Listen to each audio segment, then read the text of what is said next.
صباح الخير عليكم البنات، كي دايرين؟ كي صبحتوا؟ مزيان بخير؟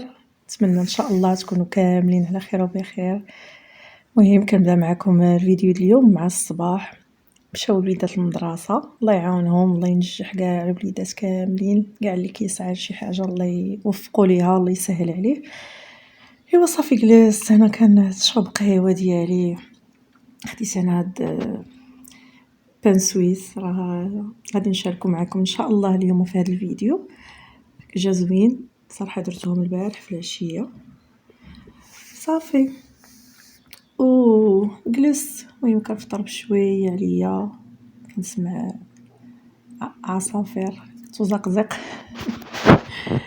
ايوا صافي كنفكر شنو غادي ندير الغدا، عارفه شنو غندير، ولكن تنفكر منين غنبدا، واش نبدا من الغدا، نبدا من العجينه، نجمع.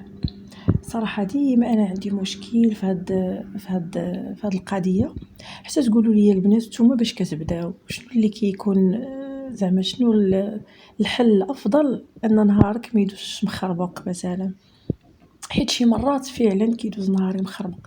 مثلا كنبدا بالجميع، كنبدا بالصالون السيجور، كنخمل، كنمشي للبيوت، كنجمع، كندوز على الحمامات اعزكم الله، عاد كنمشي للكوزينه، كنبدا في الغداء. صافي بحال اللي كنتضعق، كنولي غير كنزرب. يعني ممكن كاع شي حاجه كنكون باغا نديرها، كنفضل ندير حاجه ساهله اللي دغيا توجد باش الدراري يتغداو، اللي غيجي من المدرسه يلقى الغدا واجد، ولا اللي غيدخل يلقى الغدا طايب يتغدى باش يمشي. يعني صراحه كنتصدعق، ولكن باش نبدا بالكوزينه كتجيني ثقيله، نخلي الدار مرونه ونمشي للكوزينه. المهم تقولوا لي البنات نتوما شنو كديروا؟ المهم اليوم قررت انني غنبدا بالغدا ان شاء الله. غادي غير نكمل الفطور ديالي صافي، وغادي نمشي نبدا بالعجينه. ياك العجينه هي الاولى، وغادي نرد الغدا نخليه يطيب على المهل. المهم بان لي هذا القرار صائب، والله اعلم، انا غنجرب وغنشوف، وعاد ديك الساعات غنخرج نتسخر، خاصني شي حاجه غنخرج نمشي نجيبها. وهذا وعاد غادي نجي عاد نبدا الجميع. المهم انا غنشوف الا هذا الشيء، الا داز النهار بخير غنقولها لكم. يا الله خليكم معايا، يا الله صباحكم مبروك البنات.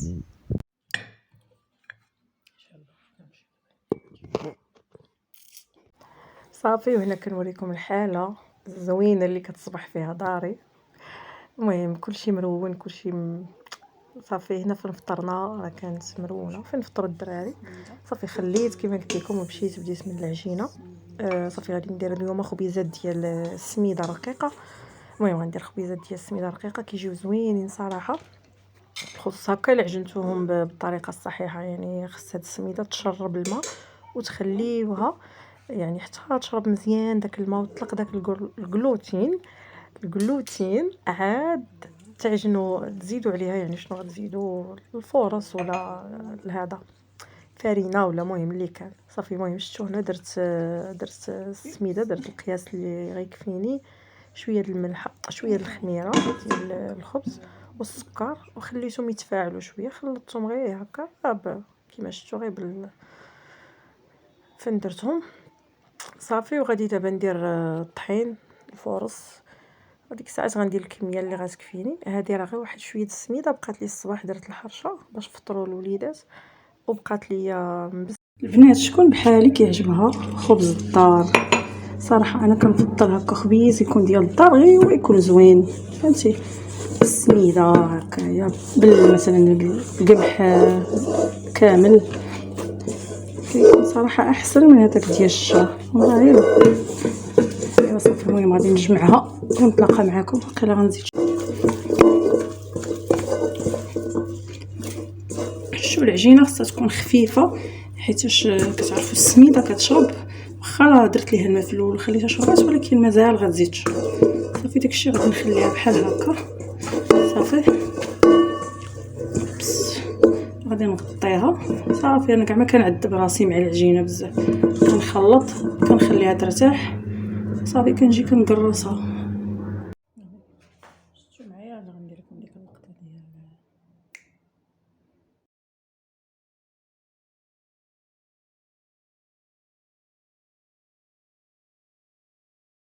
ايوا صافي. من بعد ما عجنت قلت اجي نجمع شويه. المهم غنضرب هنا وهنا. مشيت جمعت شويه الصالون هكا، درت واحد الشطيبه دغيا دغيا وخليت العجينه كترتاح، وعاد وليت رجعت ثاني للكوزينه صافي باش نغسل هادو المعانات. هادو غير ديال الفطور، غير باش صوب الحرشه وراكم عارفين ديك الروينه.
صافي ما جيت فين نكمل المواعن حتى كانت العجينه خمرات كما كتشوفوا معايا دغيا كتطلع. باقي دابا الجو سخون صافي. غادي نديرهم هكا خبيزات صغار. غندير تقريبا شي 4 الخبيزات غندوزهم في السميدانيت صافي. غنشكلهم كرات ونخليهم. دابا ما غاديش يتعطلوا، ما غياخذوش بزاف الوقت باش يرجعوا يخمروا وصافي. وغادي ندوز باش ندير معكم الغدا ديال اليوم ان شاء الله.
صافي قرصتهم هكا شويه، غادي نغطيهم بزويف وغادي نحطهم على جنب حتى يخمروا. وغادي هذا غندوز كما قلت لكم نوجدوا الغدا اليوم ان شاء الله. غادي ندير كبده مشرمله، صراحه كتعجب الوليدات وكما كتعرفوا زوينه هي الفقر الدام. وهذا صافي خديتها انا درتها فواحد البانيو، رشيت عليها شويه د الملحه شويه د الخل هكا باش نقصوا غير ديك الزفوريه ديالها. انا صراحه ما كنبغيش نسلقها عاد نطيبها لان كتفقد كاع داك المعادن اللي فيها ولا الفيتامينات اللي فيها. هذاك الشيء علاش صافي كنغسلها غير هكا شويه بالخل، كنحيد دوك الجليدات وداك الشوائب صافي. وكنقطعها مع البصله والربيع الثومه الكمون العطريه راكم عارفين. كاين اللي كيزيد فيها حتى شويه د مطيشه د الحك حتى هي كتجي بنينه، ولكن صراحه انا ما كنديرهاش، كنخليها هكا زعما كيما هي.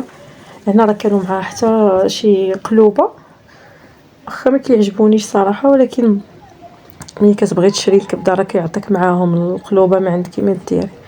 صافي غادي نوجد دابا البصله والربيع غادي نقطعهم وغادي ندير كلشي يتشحر فوق البوطه.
وغادي ندير العطريه، الملحه، البزار، التحميره، شويه سكينجبير، شويه الخرقوم، الكمون ما تقويوش لان كيعطي شويه المروره صافي. والزيت هكا مخلطه ما بين الروميه والبلديه.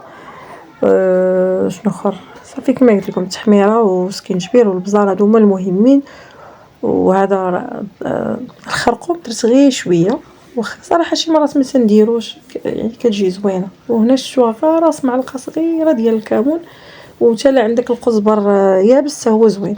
صافي كندير زويته وكنحطها فوق البوطه غير تشحر شويه، وكندير ليها الماء وكنغطيها وكنخليها طيب شويه عليها. هكا كتجي زوينه احسن ما كطيب بالزربه غير كتخطف. ما هكا كطيب على بوطه مهيله كتجي زوينه صافي. ومشيت صراحه مشيت دابا كملت الصالون وكملت البيوت وجمعت داكشي كامل. عاد رجعت عاود الكوزينه لقيت الخبز خمار صافي ونشعل الفران. وهنايا درتو هكا شرطو صراحه جا زوين، عاد جا بحال الخبز اللي تنشريو. ملي درت له هاد الشريطات ما عنديش غازواغ صراحه، درت الموس شويه شنتفهم ولكن ماشي مشكل. المهم ان ما خليتهمش شافات فيهم الخميره باش ما يهبطوش وماشي ما خامرينش، يعني هكا كيكونوا زوينين. شوفوا ما شاء الله ملي دخلتهم الفران مع كان سخون عرفتي طلعوا دغيا دغيا وجاو خفافين. ما نعاودش لكم جاو زوينين. تبعوا هاد الطريقه في العجينه بلا ما تعذبوا راسكم معدليك، غير خلطوها وخليوها راه كيجي زوين.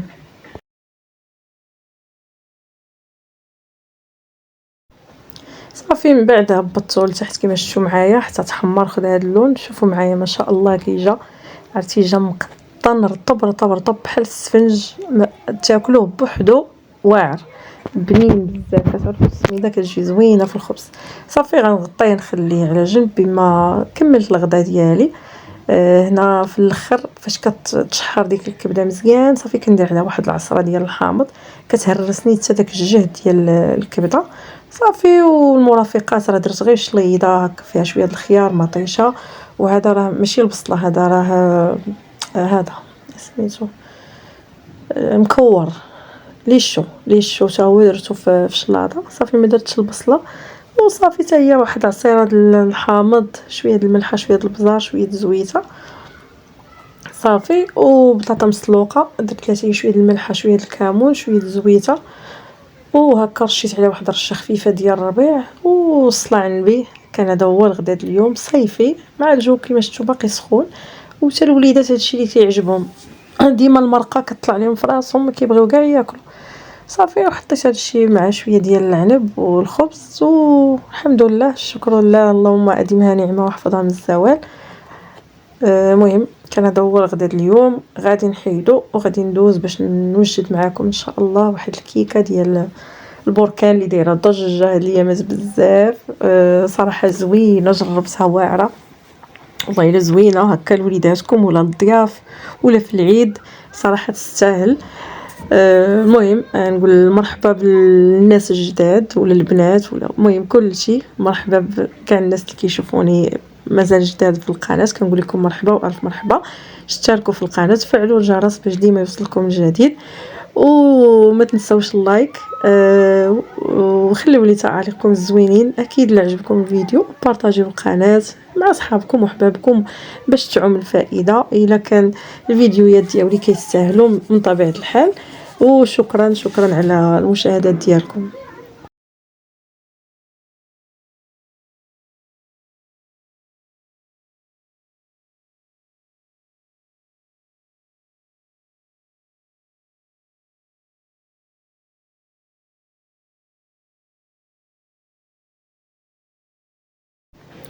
شوفوا معايا ما شاء الله الخبز كي جا، قطعت معاكم هاد الخبيزه، شوفوا لداخل كي جات ورطب رطب رطب، ماشي زعما غير رطب دابا وشويه غيقصاح، لا بقى يعني بقى زعما النهار كامل هو هكا رطيب تبارك الله وخفيف. المهم ندوزو دابا الكيكه البركان اللي قلت لكم. غادي نحتاجو فيها جوج ديال البيضات. انا عندي البيض صراحه لقيته صغيور صافي ولا نزيد ثالثه. الا عندكم البيض كبير ولا غير موين ديروا غير جوج بيضات راه كافيين. صافي انا درت 3 حيت البيض صغيور. غادي ندير واحد رشيشه الملحه بحال ديما لتصحيح الذوق، وكاس ما عامرش ديال السكر سنيده، وغادي نطرب كلشي مزيان بالطراب الكهربائي. اللي ما عندهاش غادي تضرب مزيان بالطراب اليدوي، حيت هكا الكيكه باش كتجينا خفيفه وطالعه. يعني داك البيض ضروري تضرب مزيان حتى بعدا غير يتبدل اللون ديالو غير شويه، يولي غير فاتح واحد شويه. صافي هنا زدت واحد الساشي ديال الفاني. واخا حنا غنديروا الكاكاو يعني غادي يعطينا داك المذاق، ولكن ما فيها باس نديروا داك السكر ديال الفانيلا كيحيد لينا مذاق ديال البيض.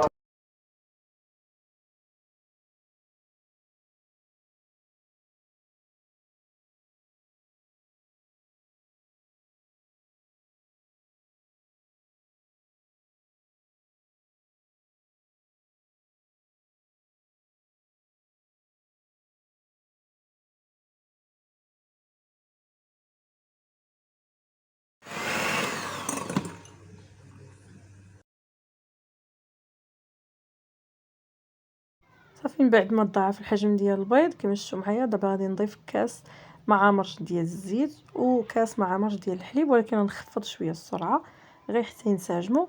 وغادي نحيد الطراب الكهربائي وغادي نكمل غير بالطراب اليدوي ولا غير بسباتيل، ماشي مشكل. غادي ندير جوج كيسان نفس الكاس اللي عبرت به الحليب والزيت والسكر نفسه، غادي نعبر به الطحين. عندي جوج كيسان ديال الطحين عامرين مزيان.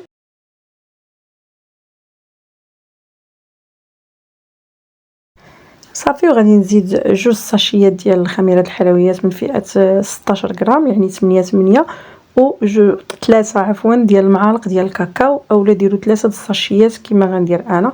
صراحه هذا النوع زوين كيعطي مذاق ولون زوين.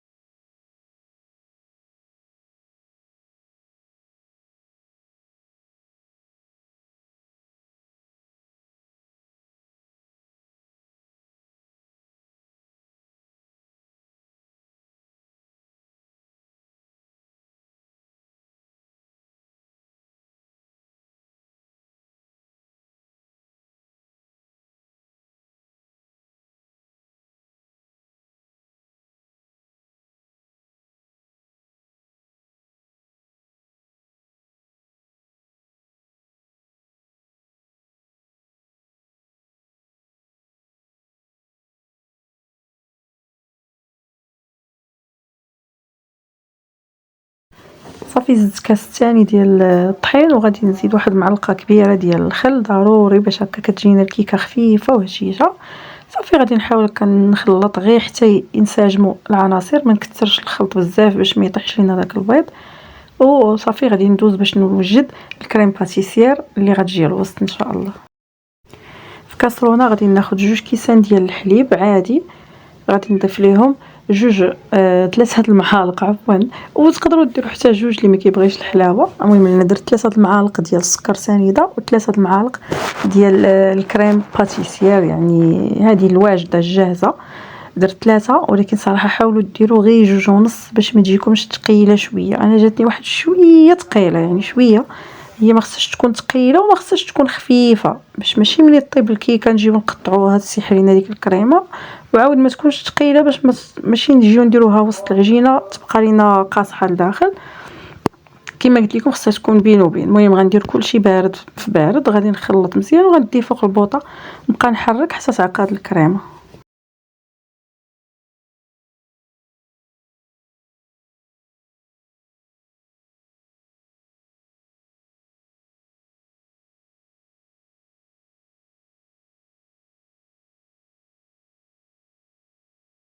صافي هنا وجدت المول اللي غادي ندير فيه الكيكه ديالنا.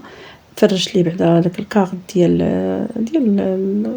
هذا ديال الفران، ودهنت بالزبده ورشيت بالطحين. صافي غادي نخوي فيه الخليط ديال الكيك هو الاول، ومن بعد غادي نزيد عليه هذه الكريم باتيسير على هذا الشكل، كنخويها في الوسط. صافي وهي راها يعني هي كتشد بلاصتها، ومني كتدخل الفران راه هذيك الكيكه كتطلع وكيجي بحال شكل البركان، يعني الكيكه كتجي طالعه وديك الكريم باتيسير كتبقى في الوسط واحد شويه كتبان. هذا الشيء اللي كاين. صافي غادي نضربها شويه مع سطح العمل باش نخرج داك الفقاعات، وغندخلها للفران حتى طياب عادي ديال الكيكه. كل فران سخون ودخلوها ما بين 35 حتى ل 40 45، المهم على حسب الفران ديالكم. ملي طيب خليوها حتى تبرد، ما تقطعوها ما تحيدوها من المول ما والو. هنا راه خليتها انايا راه حتى بردات، عاد ديموليتها من المول ديالها. صافي باش نكمل لها التزيين ديالها، وغادي نقطعها معكم باش تشوفوها كي جات من الداخل.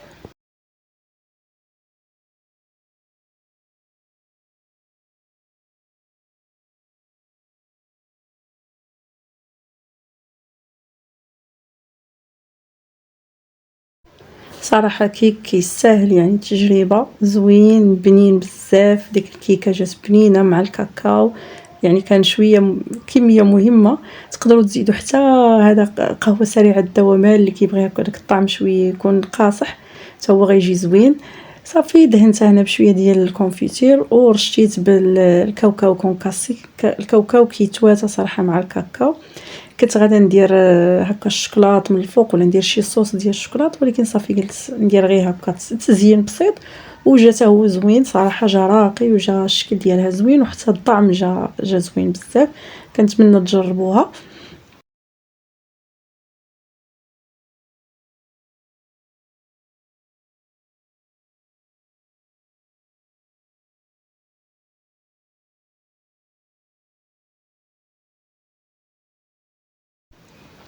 وكان هذا هو الشكل ديال كيكه البركان اللي جربت معكم اليوم. نتمنى الشهيوات كاع اللي درت معكم اليوم يكونوا نالوا اعجابكم واستفدتوا شويه من الفيديو، ولا واخا غير ونستكم شويه.